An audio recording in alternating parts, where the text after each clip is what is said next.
5:31, and we are back in session, and it is time for public testimony. You will see on the big screen that in accordance with Board Policy 1430 and corresponding procedure 1430 BP, one person speaks at a time. The comments need to be addressed to the board. Please adhere to the time limit. You will get a 30-second yellow light and a red light. Thereafter, wrap your comments up, please. Please don't make me use the gavel or for the last time, no. The no button. The majority of the speaker's time must be spent on the topic that he or she has indicated and signed up to speak about. No racial slurs, personal insults, ridicule, or threats will be allowed, and no comments regarding personnel matters. That one sometimes is a little difficult, but I gotta caution you, we will rule you out of order and we will turn the microphone off. And any signs brought to the meeting are subject to these ground rules. Could we have the first three folks announced, please? First up, Chris Jackins, followed by Brian Terry and Edwin Martin.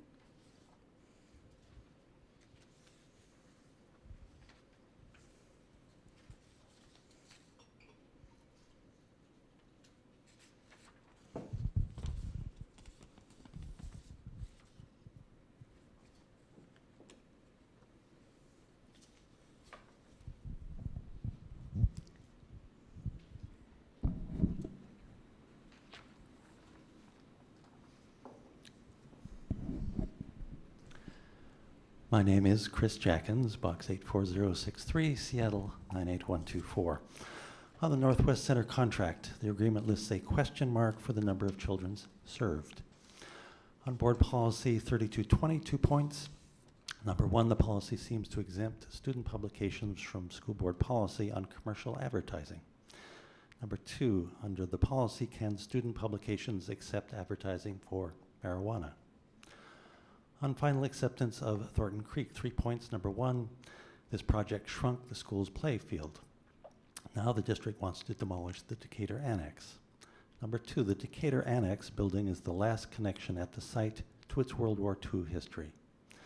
Number three, please attach a condition to the final acceptance requiring that the district save the Decatur Annex. On the Wing Luke constructability report, 3 points. Number one, the executive summary is inadequate. There is no implementation information. Number two, a landmark nomination for the school was submitted by neighbors of the school, including Josephine Rainwater. The nomination notes that, quote, the school was named in honor of Wing Chong Luke. He was a pioneer in Asian American politics. He served in the United States military and received the Bronze Star and 6 combat stars. He became the first Asian American to hold elected office in the Pacific Northwest, as well as the first person of color to hold a Seattle City Council seat, unquote. Number three, the district touts its racial equity efforts, but the district is hurrying to demolish the school. On Native American education, please quickly support a board action to reestablish a school in the tradition of the district's previous Indian Heritage High School. Thank you.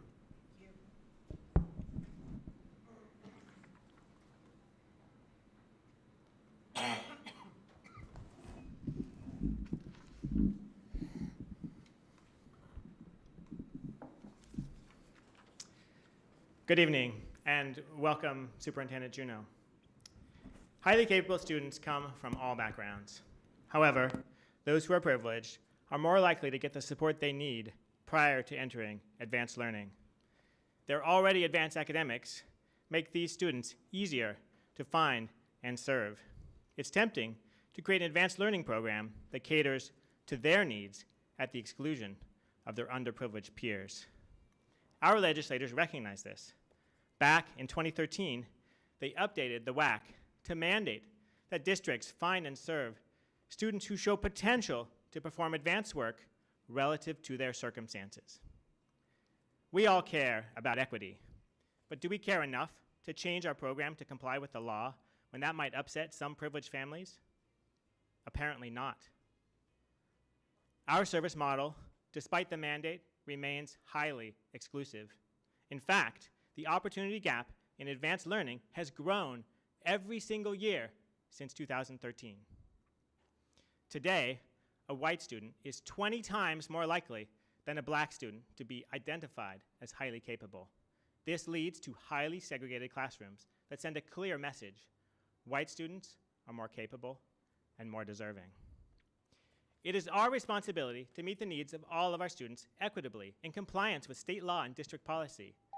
Unfortunately, our decision-making process puts the needs of privileged students first, even when that means breaking the law.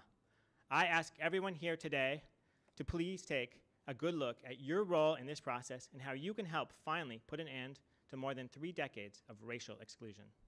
Thank you.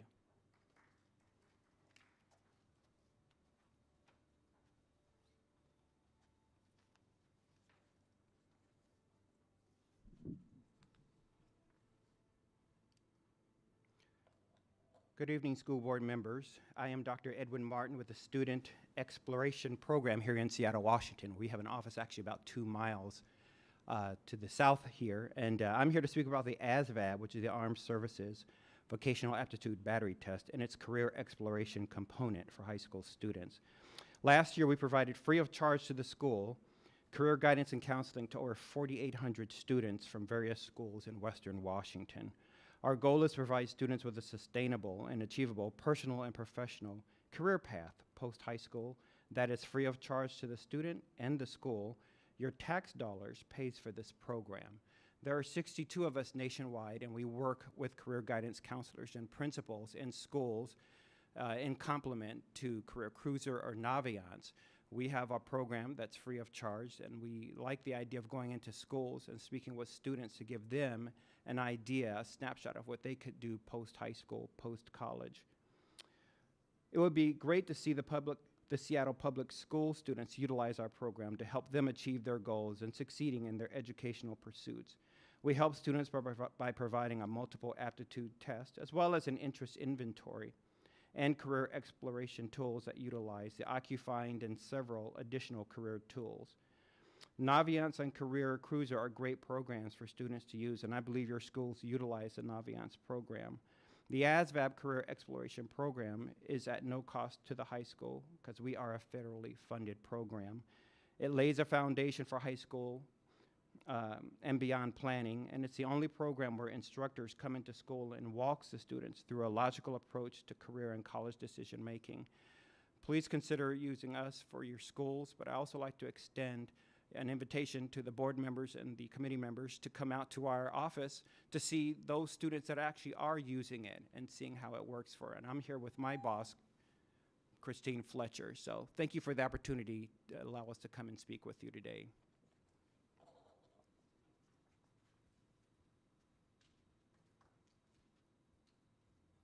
The next speaker is Cynthia Mejia Giudice, and followed by Josephine Rainwater.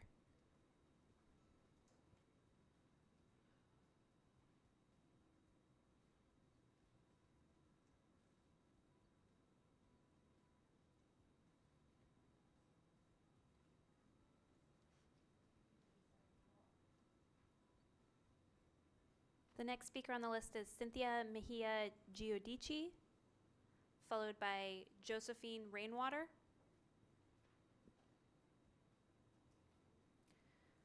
Okay, if anybody else would like to testify, please come sign in at the table to my right. Otherwise, we will hear from Director Patu, her board comments, and then any comments about public testimony that directors would like to address. Then we're going to circle back around and catch up on the consent calendar. Director Patu, you are on. Good evening. It is great to be back. I think I've enjoyed the summer too long, but it's always good to rest up because being a part of the board is very important in terms of decisions that we make on behalf of all of our students in Seattle Public Schools. The weather has been great, And I believe that hopefully that we're looking at a bigger and a better year for next year to make sure that what I was doing is going through my list where all the pluses and the minus. In my minus, I need to work harder, and in my pluses, I need to add too. So I'm really happy to be here today, and it's another great day. Thank you. Okay, do any of our directors have any comments about what they heard at public testimony? Seeing none, last but hopefully not least. I just spoke with Associate Superintendent for Teaching and Learning, Michael Tolley. We heard from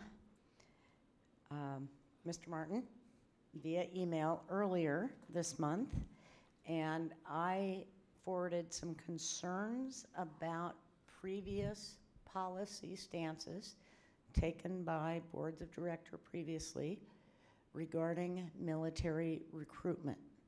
I am told that Caleb Perkins, who is our Director of College and Career Readiness, is reaching out to you and will report back to the board to the extent that your program falls under that policy, and or whether or not directors and potentially the C&I committee wants to take a look at it. No offense intended, but we have very strong feelings in Seattle, Washington about recruitment and military and reciprocity for peace groups, etc. And those battles were well fought. And thank you for coming down and introducing yourself, and I hope we continue the conversation. On that note, do I have a motion to pass the consent agenda? I move approval of the consent agenda. Second. All those in favor? Aye. Hang on. I got to do all those in favor, and I need to find out whether anyone wants to remove anything from the consent agenda. Does anyone wish to remove anything from the consent agenda? Seeing none, all those in favor, please say aye. Aye. Okay, that brings us to the action portion of our agenda. Who from staff will be presenting?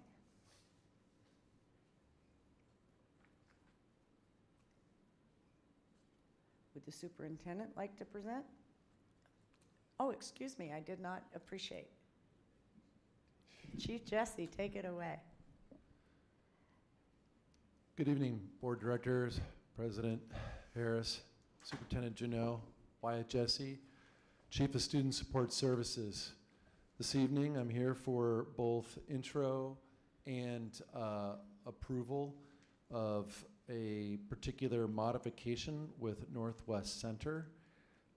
This particular modification is for the 17-18 school year. This is moving our contract with a birth to 3 provider. That amount is moving from $1,069,821, and we're adding another additional $300,000. It's a modification. I will upfront apologize to the board. There was a clerical error in part of the submitted paperwork. We have updated the contract and the bar online, as well as we have paper copies in the back. There was a confusion about which fiscal year we were talking about, because we also, this past June, had been talking about our upcoming contracts for the 18-19 school year. So again, my apologies to you. So I will repeat that. This is again a recommendation for a $300,000 modification to our contract with the Northwest Center. It is a clearinghouse. We are a clearinghouse for the monies that come from OSPI directly to the service providers. Again, as I said at CNI, this next school year will be the last year where we will be the flow-through dollars for that, and those monies will go directly from OSPI to the Northwest Center and other birth to 3 providers. Okay. Director Geary, may I have a motion, please? I move that the school board authorize the superintendent to modify the contract with Northwest Center to increase the contract by the additional amount of $300,000 to ensure the provision of early intervention services as defined in 34 CFR 303 in accordance with Part C of the Individuals with Disabilities Education Act, with any minor additions, deletions, and modifications deemed necessary by the superintendent, and to take any necessary actions to implement the contract. Immediate action is in the best interests of the district. Second. And this came before CNI for, Approval. thank you, Director DeWolf. Comments, questions, concerns from my colleagues? Director Mack? No? Okay. I have a couple of questions. You were here for the public testimony. Can you respond to the concerns brought forth, sir? Yep, the number, I heard that. Because they're individual needs of students, there's not just a one number fits all for the services that are provided. You would know that out of all our conversations when we provide services to our students. The continuum of services as we define it can range. That being said, just to give you a scope of that, that cost averages $8,116. So if you were just to average the number of students that would be for 300,000, that'd be in the range of 36 students if they were all needing the exact same services on that average.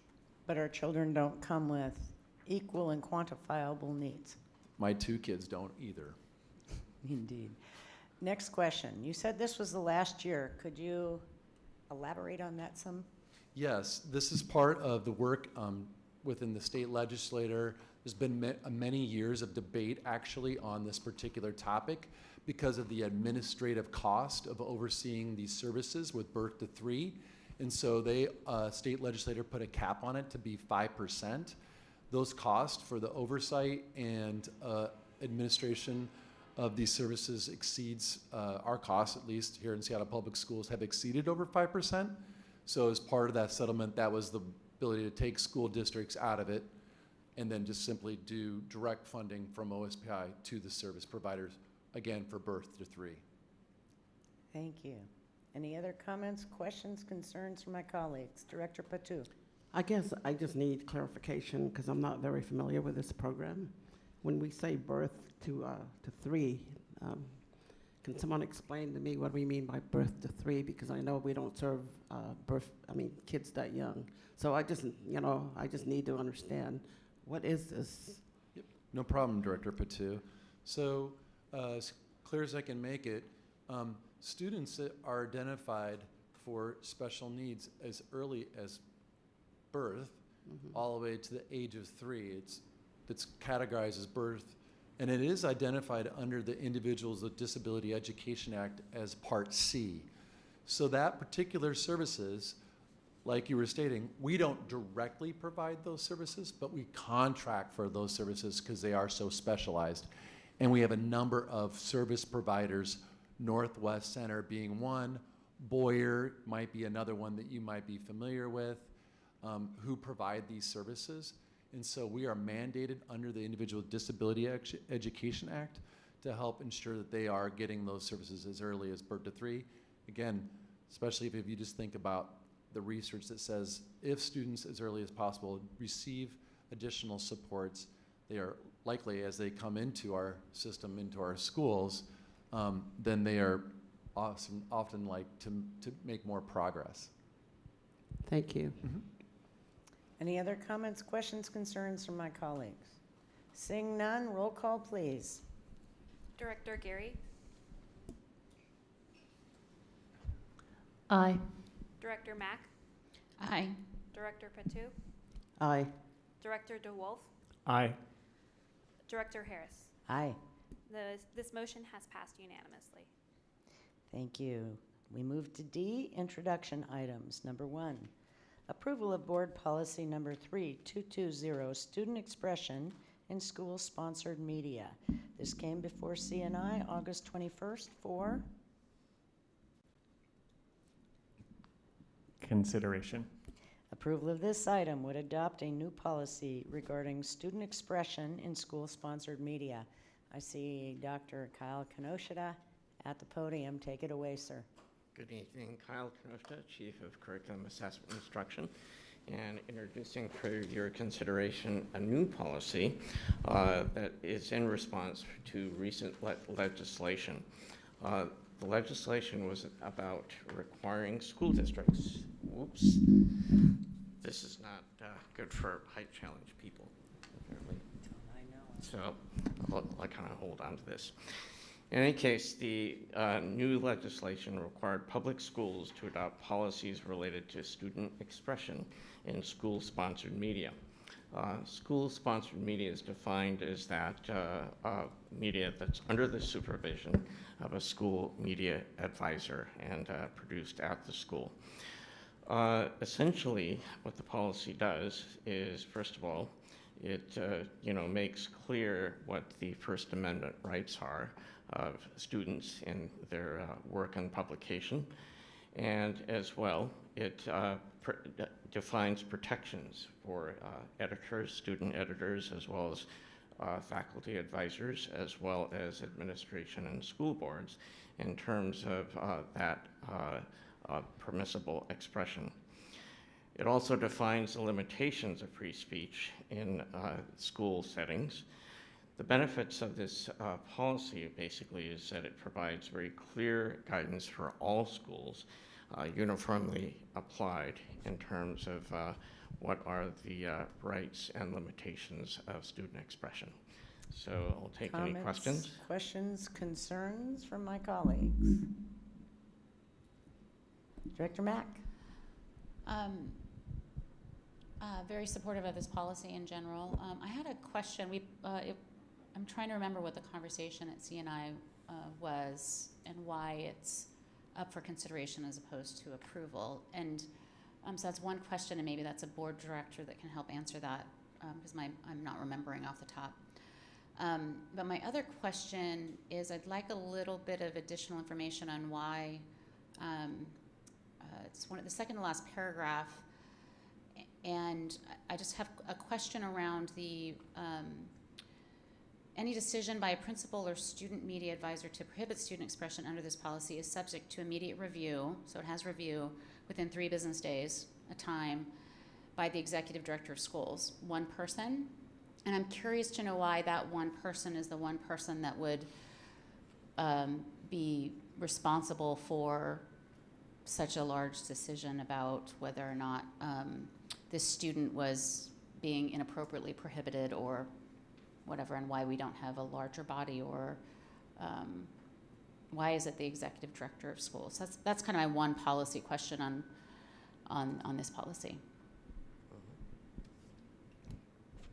Director DeWolf, if you'd like to respond to that, Sure. and then Dr. Kenoshita as well. Sure. We decided to bring this up for consideration just to provide an opportunity for us to all have just some really rich discussion, particularly because next week we hope that we can obviously vote to approve this. So just wanted to open it up for conversation, particularly if there's anything that comes from these last open meetings that we need to consider. Did you have any comment specifically to her question, Director DeWolf? I think yes. So Thank you. for me, I'm particularly when we're looking at that paragraph, I guess I just err towards the side of trusting in those folks that are in leadership positions in our district, and not trying to err on not trying to task force everything too much, because I think particularly for some of these decisions that need to be made in a more streamlined manner, that I think that it just made sense that was kind of the structure of the process. But Dr. Kenoshita, please. Yeah. Well, first of all, it assumes that the principal has conducted a pretty thorough review as to whether, the expression actually aligned with the policy. And then, as executive director, as the next level of authority, then conducting, reviewing to see whether the principal actually did, comply with the provisions of the policy. I believe that, the intent there was that if that was the case, then, basically you have 2 reviews of that expression, and that would be sufficient. That's the best that I can, surmise. Other questions, comments, concerns? I have a couple. Mm-hmm. You heard the public testimony regarding whether or not student publications are held under the umbrella or ambit of our advertising policy. Can you address that, please? That one I'd have to get back to you because I'm not as familiar with the advertising policy as I should be. Number two, a very specific example was brought up, whether or not advertising for marijuana might be included in a student publication. And I see General Counsel moving to the podium, and I'll give you another question to mull on while you're answering that, because we know you can multitask. Sure. Anytime we're dealing with the First Amendment, freedom of speech rights, does a two-person escalation of appropriateness, know it when we see it, in quotes, does that protect due process rights? Or does that open us up to risk of litigation? Question. Good evening, Noel Treat, General Counsel. Let me first go to your question about advertising. And I think we need to go back to the team and just make sure we all are clear on how this intersects with the advertising policy. The language in the student expression policy that's being proposed that mentions advertising, that language is pulled directly from the new statute. So that's sort of a mandate. And I do understand that some of our student publications currently do have some level of advertising, but I don't know the full degree, so we need to look at that. Our current advertising policy prohibits advertising including tobacco, alcohol, or marijuana, even though it's legal now for people over 21. So, but we can get you a full answer on the exact relationship between those two policies as a follow-up. And then in terms of the review, the statute and the First Amendment don't necessarily require us to have any internal appeal process. The new statute that the state adopted only provided for an appeal directly to Superior Court if a student is dissatisfied with a school-level decision about content in student-sponsored media. We decided that it was a good idea to build an additional internal appeal in advance of that, and that's why you see an appeal to the executive director here. And I think going along with what was mentioned previously, the executive director that's a policy decision. Who or what body do you want to hear that internal appeal after the principal makes a decision? I think the decision was we needed something that could be expeditious, so multiple people or a panel could be more complicated. And then in terms of who's the right person, that is the direct chain of command from a principal, so that seemed fitting. Okay, I believe Director Geary and then Director Mack. Thank you. I do read in the policy itself that we can prohibit student expression that would incite students to violate federal or state laws, rules, or regulations. So long as, it seems to me that would cover some of the specific problems raised fairly easily. Director Mack. I appreciate the clarification around the due process and the appropriate level steps. What you said that I think maybe is appropriate to add to the policy for clarification's sake, not for, because it doesn't sound like it conflicts, but that the next step for students would be to appeal to the Superior Court, and that isn't in here. So I'm wondering if it would be appropriate to, it says something about RCW, but you have to dig into the RCW and the appeal process being clear in policy of what that appeal process is, that internally our appeal process is executive director of schools, but then students have the right to appeal, so that that's clear, might, for me, make the policy just more clear and clean and in line with state law. Yeah, And excuse me, Director Geary?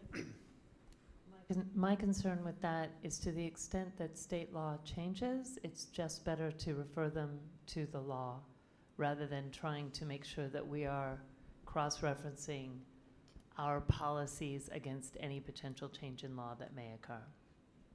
Yeah, what I was going to add is that the RCW chapter that's referenced in the policy is only about appeals of district decisions to Superior Court. So if someone looks at that statutory site, which you would assume someone would do if they wanted to go to court. They'd actually need to do it to go to court. That they could readily see that's a chapter about appeals. But we could potentially flesh that out just a little bit. I wouldn't want to put a lot of detail because the statutes can change over time. But we could flag that it's an appeal to Superior Court or something along that line. Director DeWolf. Thank you. And just as a suggestion, I think I lean towards kind of Jill not being too prescriptive, but even just something along the lines of utilizing the appeal process as outlined in the RCW. That way, whatever it ends up saying. Okay, we can work on that.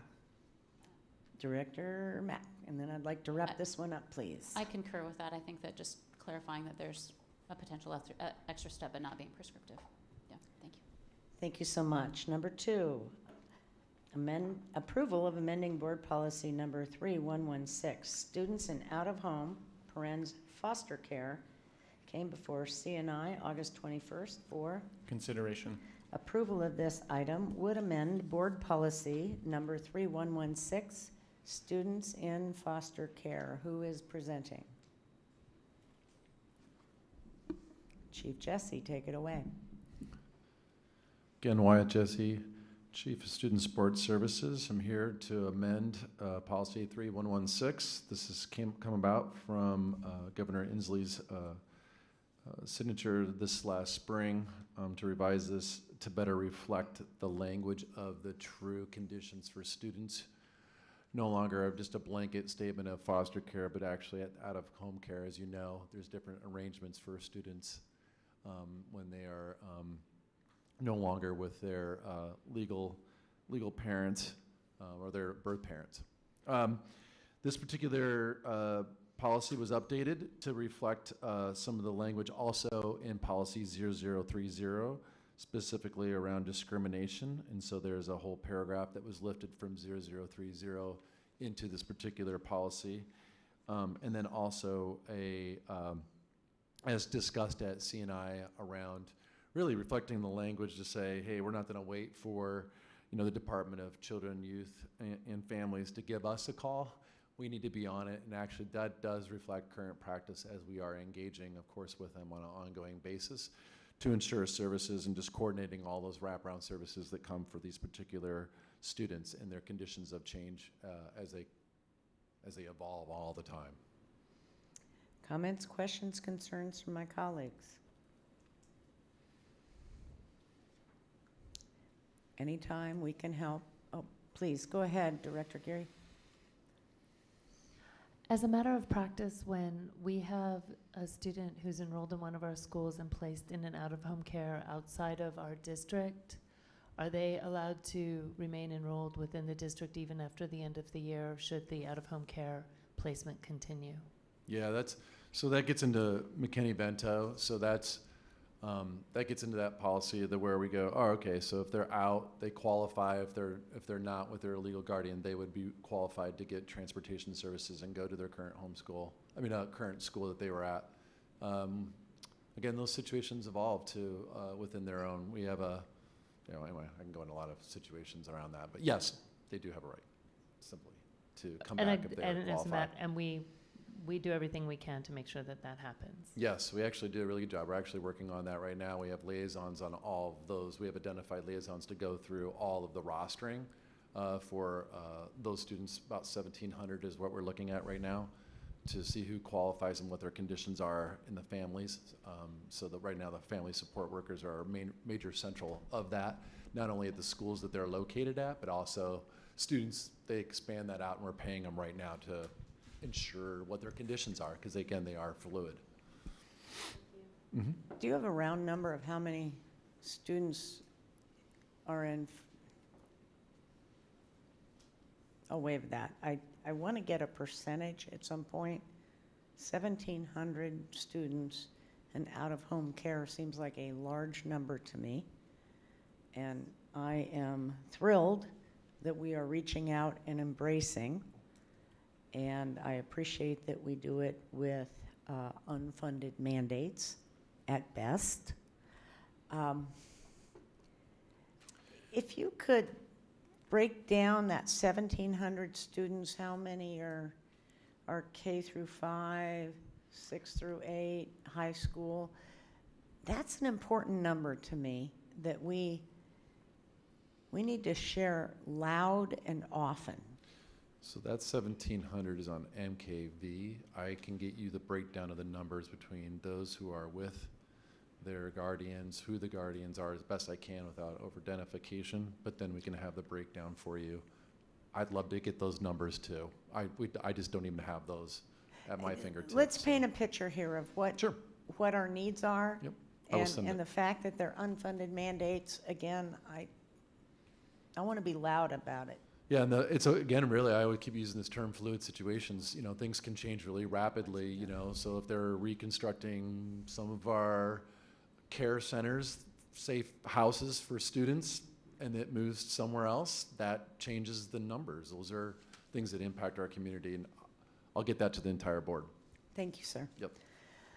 Moving on, number 3, amending policy number 2413, equivalency credit for career and technical education courses. This came before CNI, August 21, 4. Approval. Approval of this item would remove a sentence from policy number 2413 in order to align with the change in state law. That's correct. Take it away, please. Thank you. The sentence had to do with a requirement for the awarding of AP Computer Science credit in order to fulfill a math credit for high school graduation. Previously, it was required that the student be concurrently enrolled in Algebra 2 or had passed Algebra 2 in order to have that credit awarded. The new legislation strikes that requirement such that a student doesn't necessarily have to be enrolled in Algebra 2 or pass it in order to be awarded the AP Computer Science credit for a math credit for graduation. Can you speak more directly into the microphone? Thank you. Sorry. Okay. Is that better? Thank you. Basically, the benefit of that is that it creates more equitable access to AP Computer Science courses, and basically expands the ability to have more students actually take a course that promotes the entry into the field of computer science. So, Questions, take any comments, questions. concerns from my colleagues? I have a question for you, Dr. Kanoshita. Sure. The legislature passed this? Correct. Did this go through OSPI or the State Board of Education, or this was a standalone bill? This appears to be a standalone bill, Senate Bill 6136. And I actually looked at the bill and literally they crossed that sentence out. Fascinating. Okay, moving on. Number 4, amending policy number 3244, prohibition of corporal punishment. This came before Ops, August 22nd, 4. Approval. Approval of this item would remove one item from the list of exceptions to the prohibition of corporal punishment to align with recent changes to state law. This was updated yesterday on August 28th, and if you could call out the update, I'd be grateful. Yes, yes, I can, President Harris. So this is again, we're amending policy 3244 to reflect current language in alignment to policy 3246. This particular revision was to strike, the biggest thing out of that was the last bullet, number D in this particular policy as it relates to aversive therapy. We no longer do aversive therapy, so that would strike the entire Can you section. define aversive therapy for us, please? And remember, you're not just talking to us, but you're talking to the universe here. Yes, I will put that in the most clear terms as I can. So really is a design. Aversive therapy says it is a therapy to go hands-on. So if you are to hold a particular student against their will, and so they cannot move their limbs or get somewhere, that would be part of what used to be termed as therapy. So you can just kind of, right, grab your hand to say that would be acceptable, and someone puts that term to something therapeutic, and that is actually no longer the case. So this updates again around prohibition of corporal punishment and does not accept again, that terminology or acceptance of around restraint in a use of aversive therapy or behavior management programs that again go hands-on to restrict the movement of students. Questions, comments, concerns from my colleagues? Seeing none, we are moving to number 5. We're in the capital and operations portion of the meeting. Teaching and learning, thanks so much for presenting tonight. Much appreciated.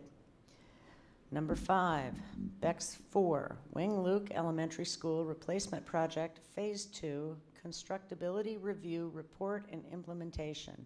This came before OPS August 22nd for Approval. approval of this item. Would accept and approve the Constructability Review Report for the Wing Luke Phase 2 Elementary School Project. This review process provides quality assurance and is a requirement for state funding. Action helps to secure approximately $2 million in state funding assistance for Wing Luke Elementary School project. The professional service fee for this constructability, that's a cool word, review report is $32,098. Take it away, Dr. Herndon. Flip Herndon, Associate Superintendent for Operations and Facilities.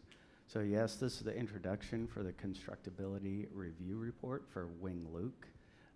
You see these on each one of our major replacement or renovation projects, and basically the report is a third party that says we're going to build, we're building efficiently, the building and the plans make sense. So that's what this is. And which one of the D forms that Mr. Best talks about that get us the money from the state? This one is the D9 form. Okay. Questions, comments, concerns? Director Mack. There was a question or a comment in public about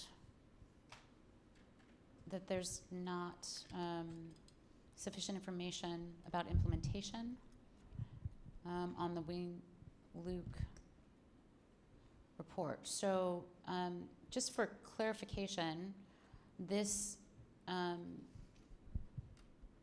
we are technically approving the report. Correct.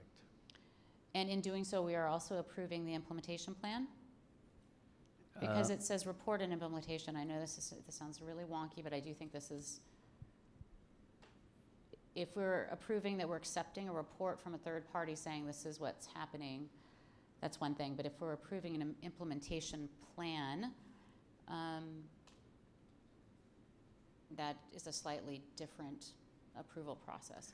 I think that's just the name of the particular D9, which is Constructability Review Report and Implementation. I can clarify that, but I believe that's what that And can I ask you to double check that, and at the end of our intro items, come back and report to us? I don't know if I'll be able to get back to you that quickly. Okay. Any other comments, questions, concerns? Thank you for raising that, Director Mack. You have more? I am curious to know about, yeah, I mean, I guess the question that was raised in public comment and the title of this document didn't flag for me when we were in committee. And I would agree with the statement that I need to see what the full implementation plan is, and if we're improving that, I need to ensure that I've actually reviewed it and not just the report that is coming. So clarification on that. And the at the end of this clarification meeting, then would, or I'm sorry, the clarification then would come out to the entirety of the board, and any language changes would be called out with respect to, and we've got a tight turnaround on these because we're meeting a week from today. We've got a, what's the word? Condensed calendar rotation. Is that correct, sir? Correct. Okay. So with all due speed. Indeed. Thank you, sir.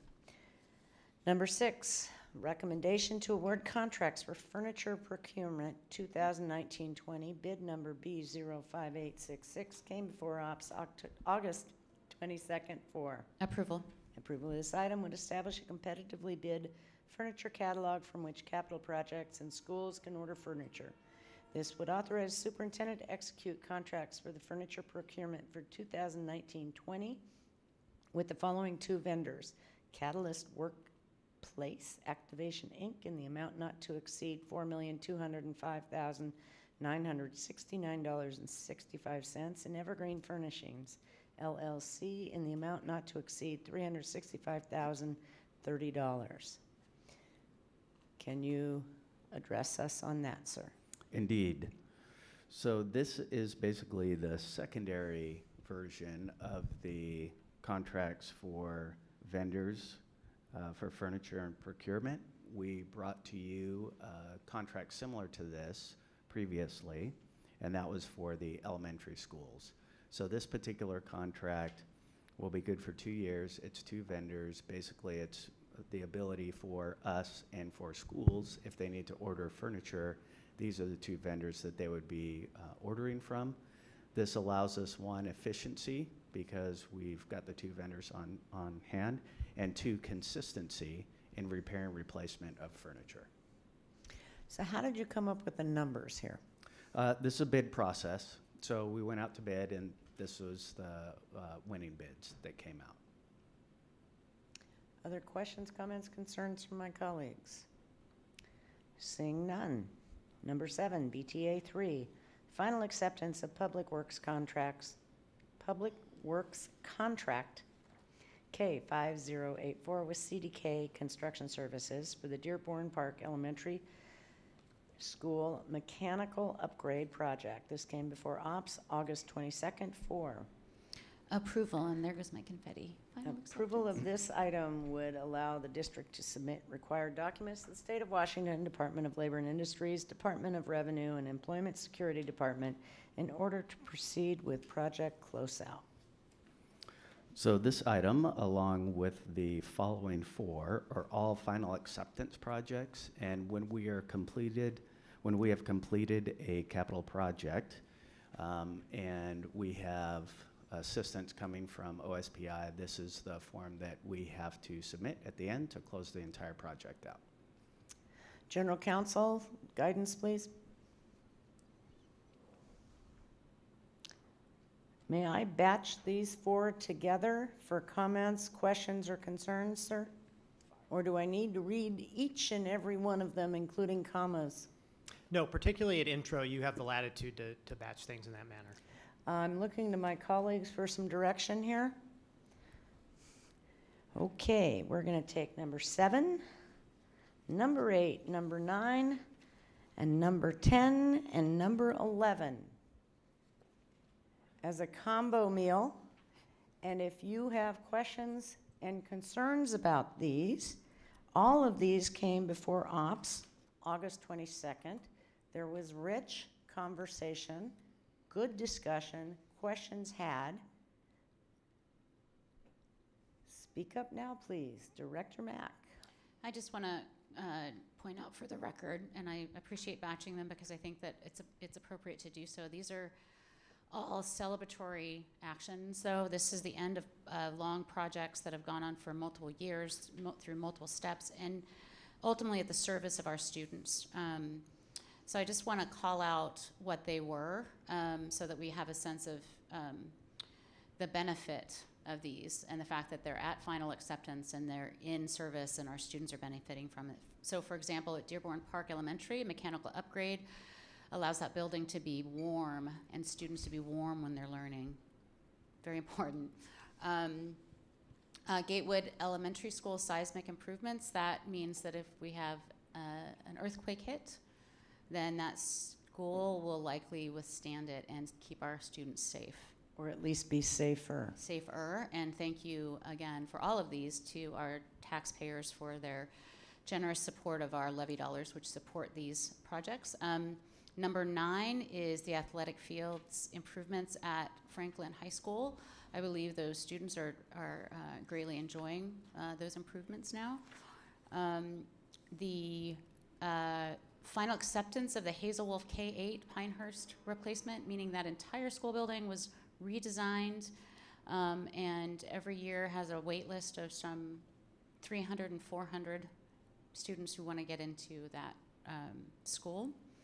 And number 11 is the new Thornton Creek building, which additionally has a long wait list and great space and is serving our students well. So I just want to give voice to all of those wonderful projects and thank staff for and previous boards and this board for shepherding all that work, as well as all of the construction workers and everyone that has participated in bringing these projects to fruition.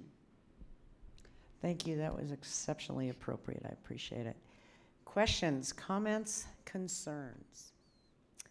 Seeing none, I believe we have a land speed record of 6:20, and we are adjourned. Thank you ever so much, folks. Much appreciate.